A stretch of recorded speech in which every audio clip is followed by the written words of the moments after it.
Sabemos que os gustan los usados, sí, pero interesantes. Sabemos además que desde hace tiempo me estabais reclamando que volviese a hacer un guiño sobre un coche que tuve yo hace muchos años y del que guardo un grato recuerdo. Y os cuento que, por suerte, una marca más se sube ahora al barco de PowerArt para crear un nuevo formato que esperamos podamos repetir muchas veces más. Va a depender de vosotros y de cómo lo recibáis. Yo soy Guille García Alfonsín, esto es PowerArt con la energía de Total Energies.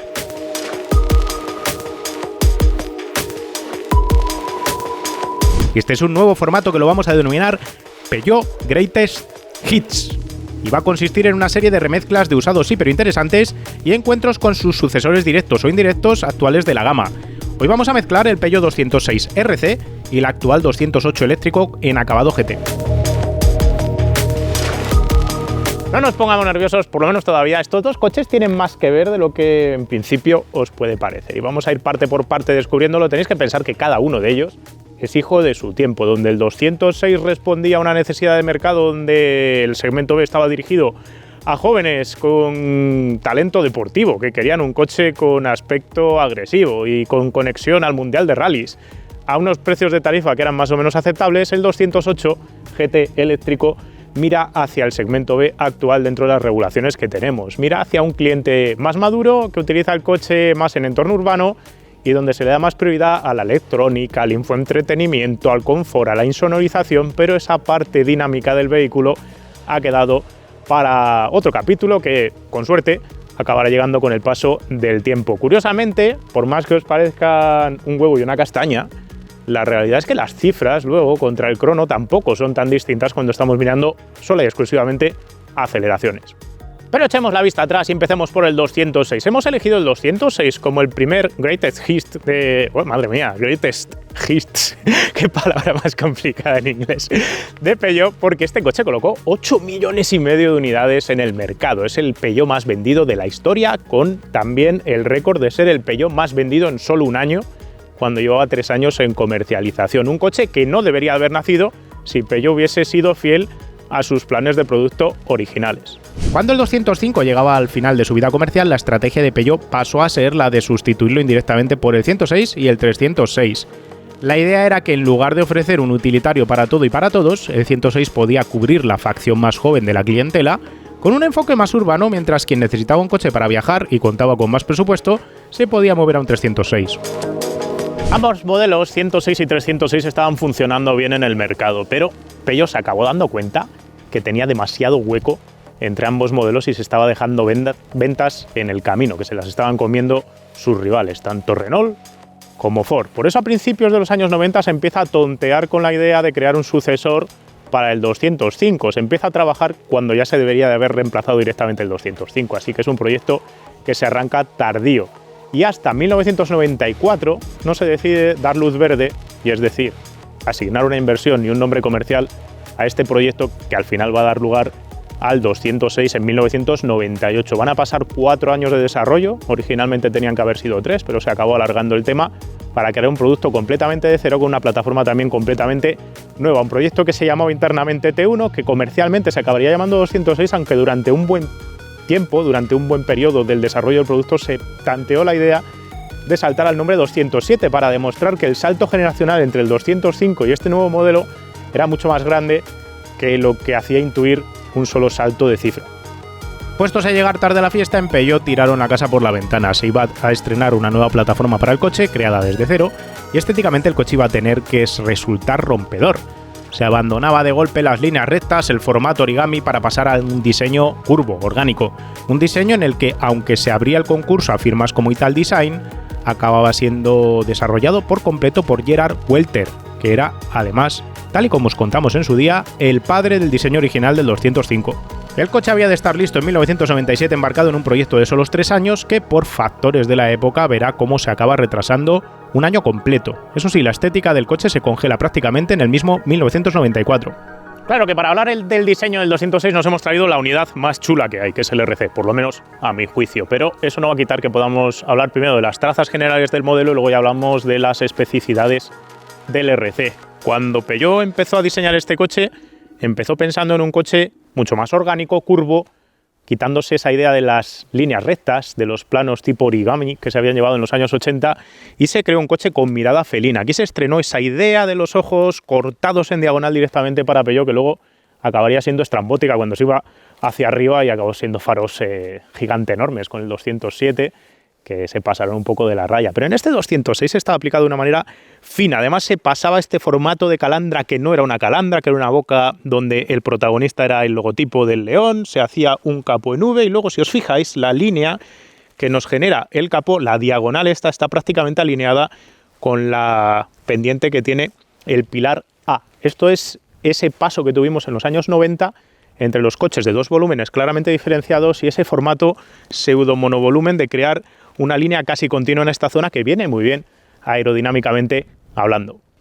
Vista lateral, el trabajo es fabuloso del equipo de Welter y compañía, pero yo me quedo sobre todo con un detalle que siempre me ha llamado la atención de este coche porque me parece dificilísimo de hacer, más sabiendo cómo se trabaja en las superficies de estos vehículos, y que también nos deja ver que este coche se hizo completamente en ordenador, porque si no hubiese sido prácticamente imposible conseguirlo. Y ese detalle es el giro de la aleta delantera, cómo se genera este músculo que tenemos aquí sobre el paso de rueda delantero, que nos refleja el cielo, que nos da este brillo y hace que sea musculoso el coche aquí, metiéndose luego a la aleta hacia adentro para el paso de la puerta, lo cual hace que nos dé esa presencia, esa sensación de que el coche está agazapado y echado hacia adelante, pero al mismo tiempo se genera un segundo volumen que va a parar justo al retrovisor aerodinámicamente integrado y se baja el punto de apertura de la luna, que de otra manera hubiera acabado a esta altura y eso hubiese complicado bastante la visibilidad. Así que el equipo de Welter supo hacer esta cuña, acabar más abajo, luego crear este músculo, crear el otro músculo. Todo este juego de superficies es realmente complicado hacerlo si partes de cero. Una vez que lo ves aplicado, pues dices, está maravilloso, está muy bien hecho y todo lo que queráis, pero hacerlo en el ordenador,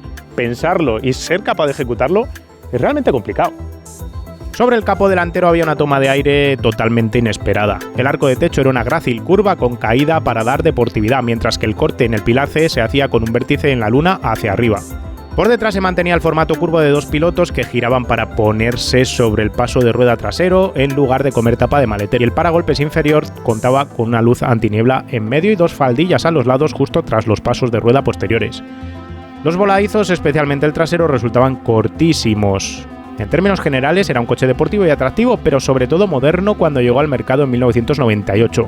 Cierto es que parecía más alto que su competencia y con un capó inclinado y casi alineado con el parabrisas huía de la idea de dos volúmenes tradicionales del 205, pero el éxito comercial demostraría que este coche era una máquina atractiva. Por dentro se huía también del diseño rectilíneo de todos los modelos de la época en la marca para abrazar una continuidad de superficies curvas, una pantalla de información digital sobreelevada en la parte central del salpicadero y un volante de diseño bien bonito. El espacio era apto en su momento, con muy buenas plazas delanteras y unas plazas traseras algo justitas, mientras que el maletero con 245 litros estaba en la media del segmento. Antes de entrar en los detalles concretos del 206 RC, lo que vamos a hacer es hablar del chasis en general del 206. Como os decía hace un momento, se hacía un monocasco completamente nuevo, delante se utilizaban suspensiones McPherson, se dejaba un hueco en lo que es el vano motor para que cupiese cualquiera de los propulsores que tenía PSA en aquel momento, así que se podía montar motores grandes, pequeños, diésel, gasolina.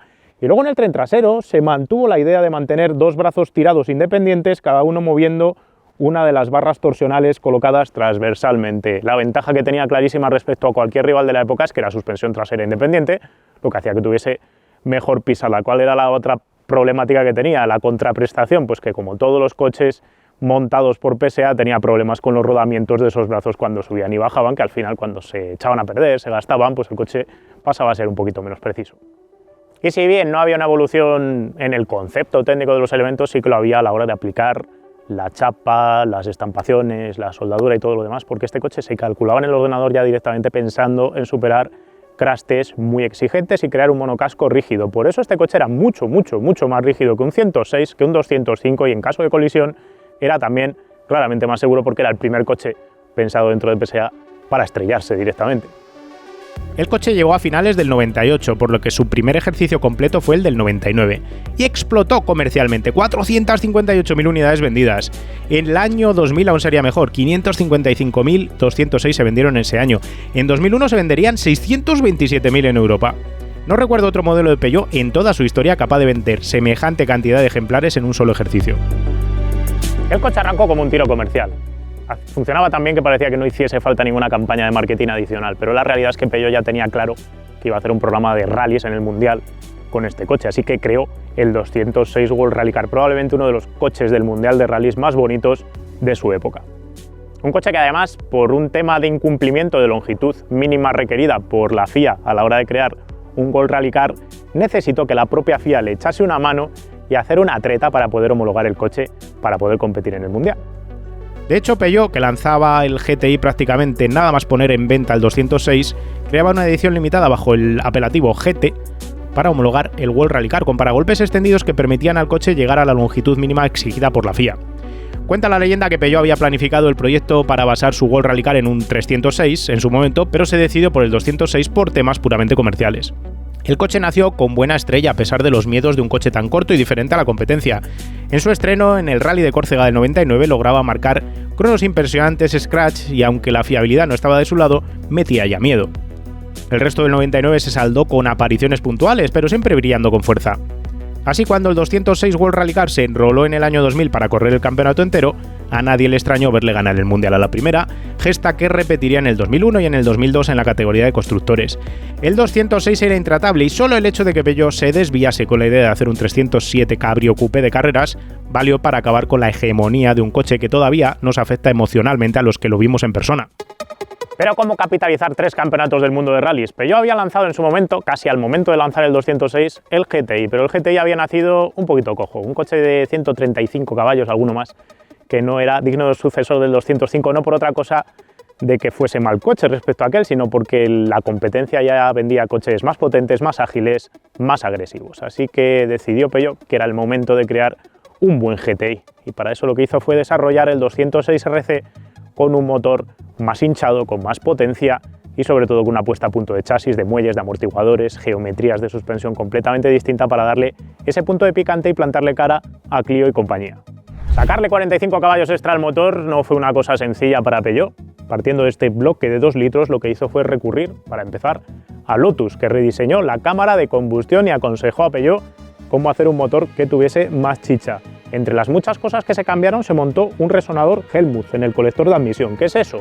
Es un sistema con tubos independientes de admisión para cada uno de los cilindros, donde se calcula la longitud de estos tubos para que la onda expansiva del golpe de aire cuando se cierra una válvula, que ya no está entrando aire por ese cilindro, rebote hacia atrás y ese golpe, esa onda expansiva que va hacia atrás, empuje el aire y entre en el cilindro anexo. Eso hace que los cilindros se llenen mejor. Es una solución que monta, por ejemplo, Porsche en los 911 atmosféricos, pero que en un coche de este estilo pues no era típico de montar. Además se montaba un sistema para controlar la presión en el colector de admisión. De esa manera también se monitorizaba por parte de la EQ, Magneti Marelli, que fuese todo funcionando correctamente. Luego lleva un variador de fase de 40 grados nada más y nada menos en el árbol de levas de admisión. El colector de escape era tubular, era independiente cada una de las salidas. Vamos, se juntaban una serie de medidas que ayudaban en conjunto a que el motor llegase a esos 180 caballos prometidos, sin perder además flexibilidad en la parte baja del cuentavueltas, porque gracias a contar con la distribución variable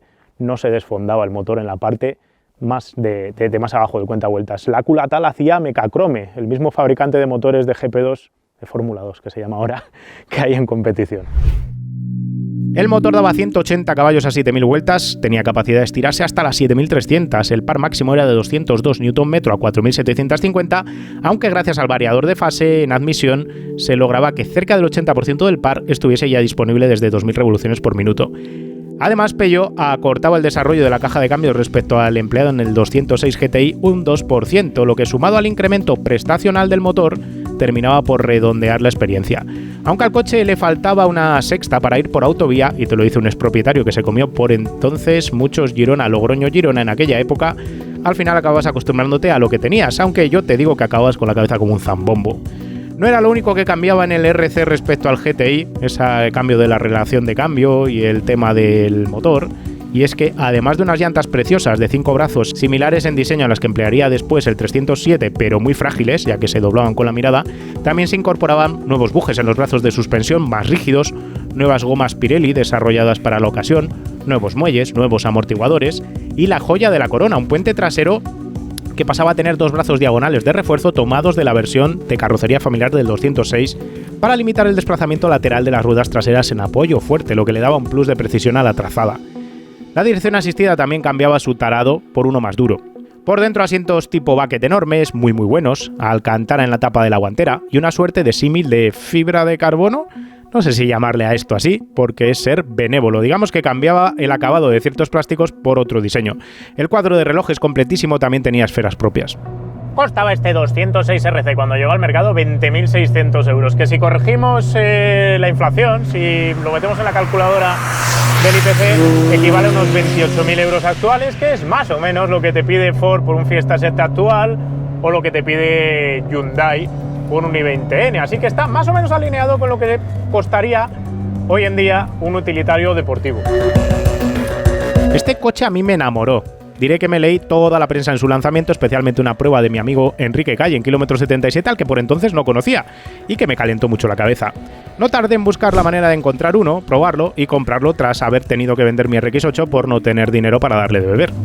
Te recibía nada más montarte ya con más dosis de deportividad, empezando por los semibaques que te abrazan y te hacen sentir ya como en un coche de carrera, el tacto de la dirección, que parece que tiene la dirección asistida rota, pero que no, que es así, porque es pesada, siendo una dirección hidráulica con asistencia hidráulica variable en función de las revoluciones del motor. De 3.000 abajo tenía más asistencia, de 3.000 para arriba tenía menos. Hay que tener en cuenta eso, porque luego cuando vas divirtiéndote y estás todo el rato por encima de las 3.000 revoluciones por minuto, ya viene bien que vaya dura, aunque no es relativa la asistencia a la velocidad bruta del coche. El sonido del motor también era más gordo, tenía un tono más bronco, y luego si ibas por autovía o autopista, pues los bujes de los brazos de suspensión, muelles y amortiguadores rígidos hacían que fuese un coche relativamente incómodo a la hora de afrontar viajes largos, pero en cuanto enlazabas una carretera como esta, es una carretera con muchas curvas, tipo tramo de rally, se te cambiaba el semblante y te sacaba sonrisas. La relación de cambio era bastante cerrada y cortita, y aunque el manejo de la palanca de cambios es algo pastoso y Peugeot de la época, lo cierto es que empiezas a jugar con él, tanto hacia arriba como hacia abajo, haciendo punta tacón, y te empiezas a enamorar. Acompaña a la ecuación un motor al que le encanta estirarse hasta las 7.000 y pico vueltas, y que si cambias ahí arriba te seguirá empujando en la siguiente marcha. No era un tiro este coche por potencia pura, pero era rápido y se sentía sobre todo rápido. Eso sí, la posición de conducción no podía ser más francesa, con las piernas recogidas y los brazos extendidos.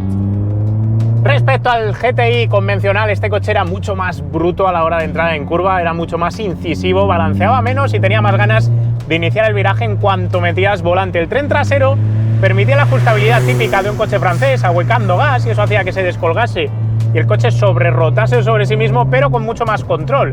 Y es que el uso de ese puente trasero con barras diagonales, reforzándolo, hacía que el coche tuviese mucha más precisión en la trazada, en el tren delantero. Permitía además usar esos bujes más rígidos sin riesgo a que los brazos traseros hiciesen cosas raras y el coche se te descolgase cuando no lo esperases o hiciese extraños. Como no los tenía, el coche era de tiralíneas y le gustaba mucho ese izquierda-derecha rápido, ese voy a la izquierda, voy a la derecha, enlazo curvas y hago de Marcus Gronholm. La pega la podías tener por el tema del tarado de suspensión rígido, que al final hacía que si encontrabas un bache muy gordo en medio de un apoyo, el coche saltase y sobreactuase en cierto modo con relación a ese bache. Así que no era un coche de esos con la pisada más francesa habitual de Peugeot, que normalmente son de pisar bache y olvidar, más relacionados con el 206 GTI normal o con el 205 GTI de épocas pasadas, que también era más de dialogar con el asfalto e ir copiándolo. El 206 RC jugaba otra cosa, jugaba más extremismo, jugaba más dureza, jugaba más a ir un poco rebotando como si llevases el setup del Rally Cataluña y de repente empezase a romperse el asfalto debajo de tus ruedas. Pedalier perfectamente posicionado para hacer el punta tacón. Hoy está lloviendo a mares y con las ruedas que llevo tampoco puedo jugar mucho, pero ahí estaba. Como no había par salvaje, no había necesidad de un autoblocante al uso en teoría, pero lo cierto es que yo lo echaba de menos cuando disfrutaba de la carretera de Tossa de Mar en su día con mi 206 RC, especialmente mojado. Los frenos eran potentes para el peso del coche, que se queda en 1.160 kilos nada más, y aguantaban bien el trato duro, aunque el pedal podía ser un poquito más duro, y eso que se contaba con un servofreno específico. Como el coche tenía SP, se podía jugar con sus límites teniendo esa sensación de seguridad que te da el hecho de saber que te va a ir a socorrer una vez la hayas liado mucho. Es bastante permisivo, te permite descolgar la trasera y corregir la trazada y cerrar el viraje ahuecando gas en medio del apoyo cuando estás en un apoyo largo. Te permite incluso entrar en los frenos y descolgar de atrás un poquito antes de que entre a funcionar, y por eso os digo que no merece la pena en este coche, a diferencia de otros, quitarlo en carretera de montaña, porque te da plus de seguridad sin quitarte nada de la diversión. Si estuviésemos en PTC Escuela, pues haríamos como hicimos en su momento con el i20N, porque este coche es perfectísimamente capaz de hacer esas cruzadas de atrás que hacíamos con el i20N, con la única peculiaridad respecto a los coches modernos, a los utilitarios modernos deportivos, que este coche no es un coche de cifras de par absurdas y de 300 Nm como tiene, o 250 que puede tener un utilitario deportivo actual. Aquí tienes que conseguir la pegada a base de revoluciones, tienes que estirar el motor hasta casi 8.000 revoluciones por minuto, 7.200, 7.300, y ahí es donde le sacas el mejor partido, pero claro, tienes que estar todo el rato jugando con el cambio que va corto, que va cerrado, que es agradable utilizar, aunque es un poco pastosín. Estas cosas las hace Peugeot, las hacía Peugeot en su momento, pero si dialogas con esto, te acostumbras, pues no hay más pega, y ahí, venga, va, un punta tacón tienes, acelerador, inmediatez, respuesta de atmosférico, y ahí está el corte, a 7.000 y pico. Decidme que no mola. Eso es una de esas cosas que vamos a echar de menos en la era eléctrica, sin duda ninguna. ¿Servía como coche de uso a diario? Pues yo lo usaba como tal, y claro, tenía su coste. El coche se tragaba entre 8 y 9 litros a los 100 de media. Si salías a hacer curvas, podías moverte en los 12 litros a los 100. En confort no era maravilloso por suspensiones, el coche era y es ruidoso y las luces un poco escasas, pero no un utilitario deportivo de los de verdad. Este coche duró solo 2 años en el mercado, lo que le costó a Peugeot pasarse al 207, lo hizo como fin de fiesta. Como solo duró 2 años en el mercado y además pasó una época de ostracismo para Peugeot, porque la gente estaba pensando en el Clio de la anterior generación, luego salía el Clio de aletas anchas justo después, este 206 RC nunca se llevó una gran dosis de aprecio. Y eso consiguió que los precios de postventa, los precios de unidades usadas justo después de dejarse de vender, cayesen prácticamente en picado. Eso hizo que muchas de estas unidades acabasen en manos de tuneros que no le tenían mucho aprecio al formato del RC. Se acabaron montando llantas enormes, alerones raros, paragolpes todavía más raros, y eso hizo que la población de 206 RCs en condiciones más o menos aceptables en estado original, incluso se le quitaban los asientos del RC, que era lo mejor del coche, cayese bajo mínimos. Y eso hace que ahora mismo encontrar una unidad en buenas condiciones del 206 RC sea poco menos que imposible. Pero 16 años después y 3 generaciones de segmento E de Peugeot entre medias, ¿dónde estamos ahora? Tras el 206 vino el 207, también con versión RC y con el genial THP por motor. Pero demasiado bluff era ese coche en comportamiento, exceso de peso, un tren trasero que no era tan ágil. El 208 GTI, especialmente el by Peugeot Sport, nos volvió a enamorar, o al menos a mí me enamoró hasta las trancas. Y tras esos 2 modelos llegó esta segunda versión del 208, que es la que está con nosotros hoy. El 208 eléctrico ya pasó por el canal, así que no nos vamos a parar a probarlo a fondo porque tenéis la prueba publicada, pero lo que sí que vamos a hacer es buscar esos puntos de confluencia con el 206 y esos puntos donde se separa. Hablando lo primero de todo de la estética, tenemos que hablar que este coche está inspirado por el 205 de Welter, no por el 206, y eso lo vemos claramente porque este coche es el primero, desde el 206, donde Peugeot recupera el formato de 2 volúmenes claramente diferenciados. Si recordáis, hace unos minutos os he contado cómo el 206 hacía casi una continuidad entre la inclinación del capó delantero y el pilar A, y aquí volvemos a un capó delantero prácticamente horizontal que da paso a un pilar A mucho más vertical. Ese formato es la manera de guiñar al 205, al 306 de primera generación y de separarse directamente de lo que había instaurado el 206 en su momento. La apertura de lunas lateral con el vértice hacia arriba sí rinde un homenaje a lo aplicado en el 206 en su día, pero todo el resto del idioma estético del coche está claramente diferenciado. Por fuera podemos discutir cuál de los dos coches es más bello, pero por dentro el salto es enorme. Con la excepción de las butacas, ya que las del 206 RC me siguen pareciendo espectaculares, el resto del coche aquí afronta un salto abismal. Salto que Peugeot tomó tras el 206 y que ahora lleva un interior en el 208 que parece de un avión de combate. La posición de conducción ha mejorado, aunque sigue siendo un poco peculiar, y ahora el 208 te ofrece más espacio para aposentarte a tu gusto y el volante se puede colocar más y mejor. Cierto es que el diseño del e-cockpit tendrá sus detractores, pero este ambiente es mucho más agradecido para tragar kilómetros que el que teníamos en el 206, tanto por posición como por insonorización, que es brutalmente mejor. En cuanto a cotas, curiosamente el crecimiento de los paños de puertas en aras de la seguridad han hecho que se coman 4 centímetros de anchura en las plazas delanteras, aunque ahora caben tallas más largas en el asiento. En las plazas traseras se ganan 8 centímetros de espacio para las rodillas, pero se pierden 2 centímetros de anchura. El maletero ha ganado en 16 años 20 litros de capacidad para llegar a los 265. rodar no tiene nada que ver entre el 208 eléctrico moderno y el RC, porque este coche tiene más pisada francesa, es capaz de tragarse baches en apoyo, es capaz de filtrarlo todo, pero al mismo tiempo sigue manteniendo ese control que os conté cuando probé este coche, de tener amortiguadores duritos en extensión, lo que hace que sea muy aplomado. Es un coche que no cabecea, no balancea, controla muy bien los movimientos de la carrocería, al mismo tiempo que guarda toda la capacidad de tragarse baches en cualquier circunstancia, lo que lo hace muy cómodo.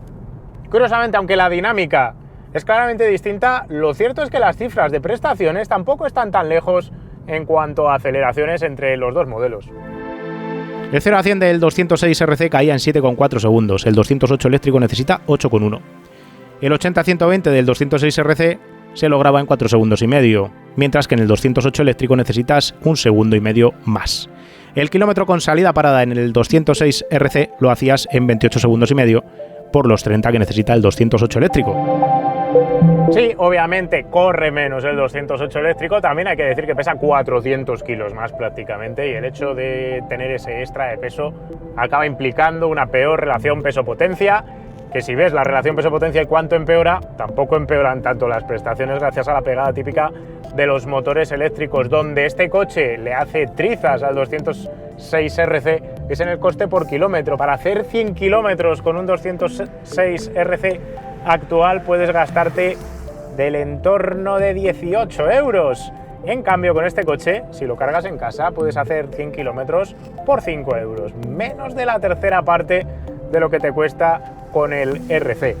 Y ahora puedes preguntarte qué demonios te importa a ti eso si lo que quieres es coser curvas, y te doy la razón. El domingo por la mañana, si bajo al garaje, prefiero 1000 veces ver el 206 RC esperándome ansioso por girar la llave y llevarlo a Tossa de Mar, como hacía yo mismo hace 15 años. Pero el resto de la semana el confort eléctrico, su economía de consumo, le dan ventaja al 208 eléctrico, que por otro lado te ofrece una pisada de coche mucho más maduro y moderno.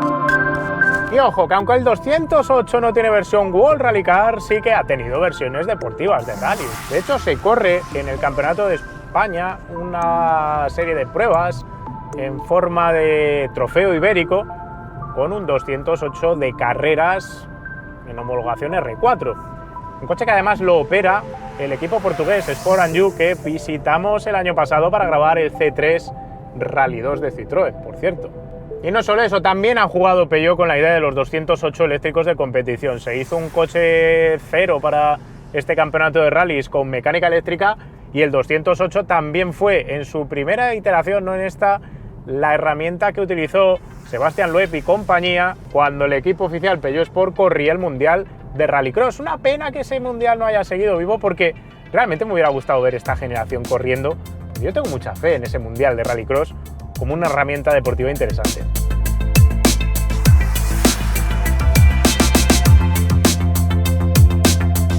Resultado de todo esto: no podemos estar ante dos coches más distintos, y hay que verle el paso del tiempo y cómo hemos cambiado de preferencias de uso, y también cómo influye el hecho de que el comprador de coches nuevos haya subido prácticamente 15 años en los últimos 15 años de edad, valga la redundancia. Es decir, la gente que compraba coches nuevos de segmento B, que en su momento tenían 20-25 años, ahora cuando se compran un coche nuevo, el primer coche nuevo que se compran acaba siendo un coche que van a adquirir cuando ellos ya tienen prácticamente 35-40 años. Y eso cambia directamente la oferta que están poniendo los fabricantes en sus concesionarios, porque tienen que responder a ese perfil de cliente que ahora ya tiene niños y que tiene otras preferencias. La realidad para mí es que a mis 39 años, si tuviese que hacer 1100 kilómetros del tirón, me lo pensaría muy mucho para hacerlo con el 206 RC, porque por más veces que lo hiciese en su día, pues ahora ya sé que acabaría con la cabeza con un bombo y con dolor de espalda. El problema es que si quisiese hacer 1100 kilómetros con el eléctrico, tampoco podría. Probablemente un 208 de estos, pero con motor de combustión, me resultaría mejor. Dicho todo esto, si quiero un coche silencioso, cómodo de suspensión, que tenga asistencias a la conducción, el coche del día a día, que cueste poco por kilómetro, el 208 es mejor producto, es mejor electrodoméstico de transporte. Quedaos con esa, electrodoméstico de transporte. Pero si me levanto el domingo por la mañana y me quiero venir aquí a hacer curvas, sin duda lo que prefiero tener en el garaje es este coche. Porque me gusta más para conducir, porque me gusta más cómo suena, porque me gustan más las sensaciones que dan, y hasta estéticamente me parece más atractivo, aunque eso ya depende del ojo de cada cual, ¿no? Depende de quién lo mire. Esa combinación entre los dos coches sería el garaje perfecto si el eléctrico, fuese capaz de hacer esos kilómetros de larga distancia, porque para el día a día te cubrirías con eso y con el fin de semana pues te podrías quedar con el RC. ¿Qué va a quedar aquí? Bueno, a medida que la tecnología de las baterías mejore y sobre todo sea barate para poder poner más kilovatios hora sin pesar tanto también dentro de ese coche, acabaremos viendo una versión deportiva de un futuro 208, pero por el momento, teniendo en cuenta que este coche ya está rondando casi los 40.000 euros, los 37.000, si mañana se hiciese un GTI eléctrico estaríamos ya en 40, y es un precio demasiado elevado para plantearse siquiera poder hacer un utilitario deportivo, que las pasaría mal además cuando nos dedicásemos a apretar el acelerador en una carretera como estas, porque nos ventearíamos muy rápido la batería. Por lo que sabemos, se ha pensado y hablado muchas veces internamente en Peugeot sobre hacer una versión GTI eléctrica sobre la base de este 208, pero el problema es doble, precio y autonomía. Con el estado actual de las baterías apenas tendrías autonomía si sacas más chicha del motor. Y si animas a la gente a acelerar más fuerte, pues le durará todavía menos kilómetros la batería que tienes. El 208 eléctrico es un coche de 36.000 euros en este acabado GT, lo que haría que además un GTI eventualmente costase algo así como 40.000 eurazos. Y mientras esa situación llega de poder ver un 208 deportivo en un futuro, esperemos que más cercano que lejano, yo os digo que me encantaría volver a tener un 206 RC en casa, claro que sí. Esta es la típica situación en la que te reencuentras con un coche que ya has tenido y lo quieres volver a tener, pero ahora lo que vamos a hacer es ver cuántos podemos encontrar en Wallapop, a qué precio y en qué estado de preparación. ¿Encontraremos uno de serie? Yo digo no, ¿tú, Diego? Dice que hay... Ah, pero tú has mirado, ¿lo estás diciendo así? ¿Apuestas que sí? Vamos a verlo. Y ahora es el momento Wallapop en este vídeo para buscar Peugeot 206 RC para ver si es verdad. Y tiene razón Diego de que encontramos alguno de serie, que yo digo que no. 206 hay un pilón de unidades, pues un coche que se vendió también, que sigue existiendo y además están todos bastante baratos. Así que ya sabéis lo que podéis hacer si queréis un futuro clásico inminente. Insertando las siglas mágicas de RC para ver si encontramos un RC, pues encontramos por aquí uno, vamos a abrir, 2... Este pintado con los colores del World Rally Car, llantas cambiadas para este, llantas cambiadas para este con unas Bright, asientos de RC hay aquí, 100, son los traseros. Uno con las llantas originales, uno blanquito con buena pinta. La verdad es que hay bastantes más de los que había la última vez que miré yo, que no encontré ni uno. Vamos a investigarlos. Tenemos por ejemplo esta unidad, 3.500 euros, 220.000 kilómetros, GTI convertido a RC. ¡Ah! No es un RC de verdad. Ya no nos vale para el ejemplo. Segunda unidad, 6.500 euros, 206 RC, muy cuidado al día de los mantenimientos, en Getafe, 221.000 kilómetros. Vamos a ver la pinta que tiene. Parece que tiene la suspensión de serie, las colas de escape de serie, el interior que tiene buena pinta, las llantas que tienen buena pinta. Pues aquí está la unidad que yo iría a mirar si mañana me quisiese comprar uno, 221.000 kilómetros. Una cifra razonable para la edad del coche, es idéntico al que tuve yo, básicamente. Buena unidad esta de Getafe, hemos dicho. De Getafe, 6.500 euros. Vamos a ver este vinilado, 8.900 euros, llantas cambiadas, barra entre torretas, copelas regulables, Dios santo del universo, el freno de mano kilométrico, volante desplazado MP, sin airbag, muy mimado. Descripción del material que tiene montado en las fotos. Se entrega con todo el material de serie y recambios. 206 en Leganés, 83.000 kilómetros, 8.900 euros. Típico coche que si te gusta la preparación, bien, pero si no te gusta revertirla, tiene bastante trabajo encima. Entonces, cosas de gustos personales. A mí, por ejemplo, las ruedas me gustan más las de origen. 2.750 para esta cosa con Stilis. Esto no es un RC por los colectores de admisión. 183.206 GTI, utilizado para participar en la Cencerro. Vale, pues este no es. Seguimos buscando unidades. 10.000 euros por este. Con llantas Bright. Aquí las llantas originales. Lleva media jaula detrás de los asientos delanteros. Los asientos traseros suprimidos. 206 RC, todo en perfecto estado. Brembos de 4 pistones, amortiguadores Bilstein B14, copelas regulables. En Valdemoro, 180 caballos, 240.000 kilómetros. Mola, pero te estás comprando un biplaza. Tiene que ser lo que estás buscando. Poco original, pero bien trabajado. 10.000 euros, 2.000 euros más caro que el otro que hemos visto de serie. Seguimos adelante, otro en 2500, en este caso, esto no es un RC, apostaría yo. Llantas de RC tiene, motor de RC no tiene, es un GTI normal. No es un 1,6, 16 válvulas, ni eso, 222.000 kilómetros, nada, no es un RC.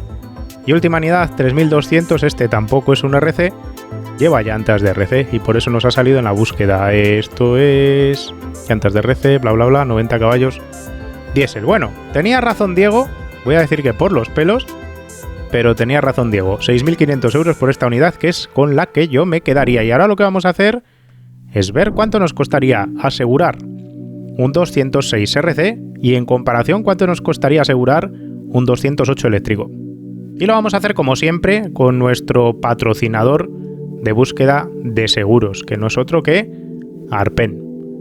En este caso, por meter un coche completamente nuevo, lo que voy a hacer es meter en la ecuación el seguro a todo riesgo con franquicia.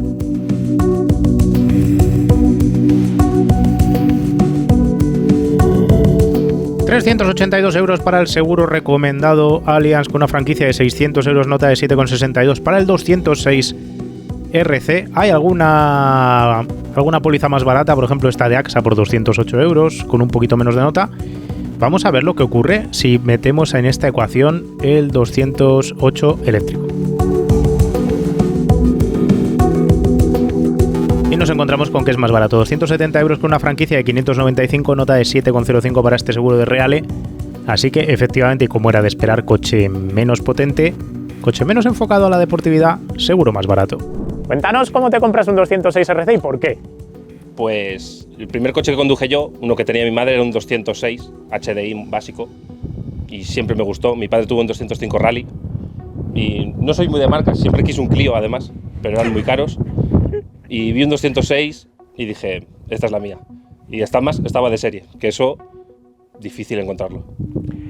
Respecto a un Clio, porque ahora claro, tú quisiste un Clio, te compraste un 206 RC, una vez que ya lo has comprado, ¿volverías a tus orígenes y querrías un Clio? No. ¿O te has enamorado ya perdidamente? No, yo no creo que lo cambiara ya por un Clio, ni por otra cosa, si acaso por un 205 Rally, como es el que tuvo mi padre. ¿Qué problemas te ha dado? Primero te voy a preguntar, ¿hace cuánto tiempo lo tienes para que relativicemos los problemas que te ha dado? Lo tengo de hace 2 años y medio y problemas, una vez por la autovía, pues la bomba de gasolina quiso morir y ahí me quedé tirado. Y poco más, la verdad. Las bobinas eran viejas y fallaba, se ponía como protección 3 cilindros, pero nada más. Todo lo demás, recambios. ¿Alguna cosa que sea débil de estos coches que conozcas y nos quieras contar? Las llantas, si son las de serie, son débiles, hay que tener cuidado y sobre todo si llevas neumáticos un poco duros, como unos semi-slicks por ejemplo, se doblan fácil, hay que evitar los baches. Ok, tema de recambios, ¿algún problema para encontrar alguna pieza del coche? ¿Todavía hay? No, todo fácil por internet, incluso en el propio concesionario se puede comprar prácticamente todo. ¿Alguna intención de venderlo? No. Si acaso cambiarlo por un 205 Rally, pero por los precios que están nadie me lo va a cambiar. ¿Estás seguro de lo que estás diciendo de un 205 Rally y luego para hacer viajes largos? No, lo cambiaría. Me has dicho que tu padre había tenido uno. Sí, pero no lo conocí el coche. Ah, por eso te ha quedado la espinita clavada. Sí. Bueno, pues nada, si muchas lo llevo gracias. A conocer, a lo mejor no lo quisiera cambiar, quién sabe. Pues muchas gracias por haber traído tu aparato. Muchas gracias a vosotros. Pues esto es todo lo que os queríamos contar del 206 RC y de su conexión con el 208. No es la última vez que vendremos con los grandes éxitos de Peugeot, volveremos con más modelos. Tenemos por ahí preparado un 504 Coupé, un 306 Maxi y alguna cosilla más chula que van a ir sucediéndose en los próximos meses. No me queda otra que darle las gracias a Peugeot por patrocinar, apoyar estos inventos que hacemos con coches clásicos, que al final, si no fuese por estas marcas, no podríamos hacer muchas de estas historietas. Si os han quedado dudas, preguntas, cuestiones del 206 RC, estaremos encantados de contestarlas. De este coche especialmente tengo mucho para contestar porque lo he tenido y alguna historieta me sé, incluso cuando se me apagaba en marcha por la centralita electrónica, esa era una buena. En fin, no tengo nada más que contaros. Si os ha gustado el vídeo, dejadnos un me gusta y nos vemos pronto con otro vídeo de otro coche. Un saludo. ¡Hey! Recuerda que puedes lucir tu amor por Powerar con las gafas, gorras, camisetas y sudaderas que ha desarrollado Kimoa para nosotros. Las tienes disponibles todas en www.kimoa.com.